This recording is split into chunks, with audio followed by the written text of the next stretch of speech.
Hey guys, what's up? This is Panzer Dragon, aka Luigi Dragon, and today we'll be going over the top 5 best mid laners for solo queue for patch 4.9.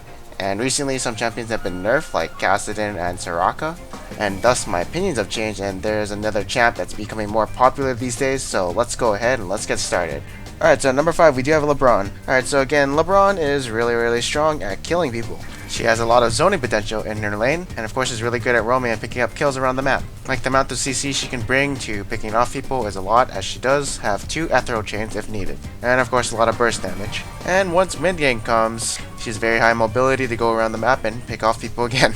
And once you get picks, you can get objectives off that, and then just snowball that lead. Of course she's kinda bad at teamfighting since it's hard for her to get onto the squishies and one-shot them. She can also peel and just one-shot those tanks in the front line, but I feel like there are other AP champions who have a bigger presence in teamfights.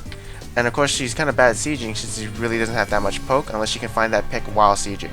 And once late game comes, her pick potential becomes less as people do group up more. And once people buy Banshee's Veil, it's kind of hard for her to burst people down. So if you want to play an assassin mid laner, I suggest you play LeBron. And at number 4 we do have Ziggs. Alright, so Ziggs is a really consistent champ. He has high damage poke, which is really good, and a lot of zoning from his minefields, plus the poke. And one thing I hate about him, and of course like about him, is that he can go 0-3 and still come back and be very useful, since he still has wave clear, AoE damage, poke, and if he just finds out that he'll still be useful, and of course, it is really easy for him to farm. And in teamfights, he has that AoE wombo combo. All of his skills are AoE damage and are AoE, and if he does get targeted and bursted down in a teamfight, he can be like a martyrdom and throw all his stuff before dying, and so he still gets his AoE damage even when he dies. And like I said before in the last video, he's really good at sieging, poking, and just getting objectives off that. So if you want to play a really consistent champ, I suggest playing Ziggs. Alright, so next up we do have Twisted Fate. So Twisted Fate is becoming a more popularized champ these days, as I think people have forgotten how useful he was, as his kit makes him very versatile and allows him to do a lot of things in the game, such as wave clear, split push, pick off people, and poke people with his cards. And I feel that he's a really strong champion at the moment, but I feel like some things are holding him back, like no escapes, so he's really easy to camp. In teamfights he only has single target damage, and wildcards will randomly hit other people, but you usually use wildcards on the person you stunned. And if Twisted Fate is behind, he still has utility. He still has that 2-second stun, can pick people off with his ultimate, and can somewhat split push, but is risky. In my opinion, I feel like he's one of the champs who could be considered OP, but I'd feel like you have to use him to his maximum potential. Alright, so number 2 is Nidalee. Alright, so I still think that Nidalee is really OP, just because one spear can take you from 100% to 25%. And if you don't have to sustain to back that poke up, you're going to have to recall, and it's going to be potentially a 4v5 for a while, which means that leads to objectives and other such things on the map. And she does have infinite heals to sustain her team when sieging or kiting back. And she is really hard to chase, since she does have that cougar form, so she's really dominant at disengaging and kiting. And once you get to like late game with Nidalee, it's like basically a free win, and all you have to do is really poke, and once they're down in hit point, you can like start pounding on those towers for free.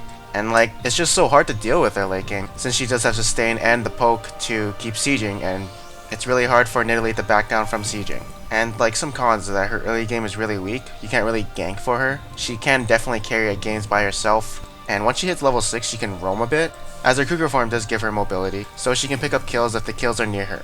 And so if you want to play a champion that's really good late game, and has a pretty high skill cap to play, and to potentially carry games by poking the enemy, Nidalee is your champion.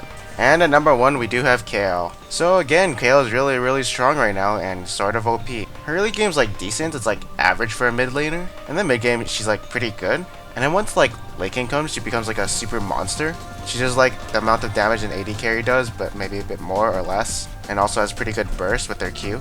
And probably the most OP thing about her is the 3-second invulnerability from her ultimate. That can be game changing if the enemy does focus all the damage onto the person you used your ult on. And she does have a heal, which does heal quite a bit.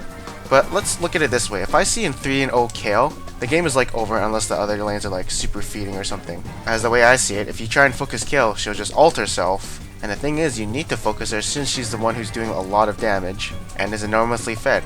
And even if she isn't fed, she can still protect other people who are fed. And so even if she's behind, she still has that utility to bring for her team. The only thing that she's kind of lacking from her kit is poke. She's not Ziggs, she's not Nidalee, but again, she's like a hyper carry. And so if you want to play a really OP champion, and a champion that doesn't really require a lot of skill, and is a late game hyper carry, Kayle is the way to go. Hey, so thank you for watching my video. Hope you guys enjoyed it. Please like, subscribe, and comment below. Check out my jungle tier list for patch 4.9. And I actually won't do the other lanes because my opinions on them haven't really changed, since like top and AD carries haven't been nerfed yet. And only Braum got nerfed, but I think he's still really OP. And so again, I will see you guys next time.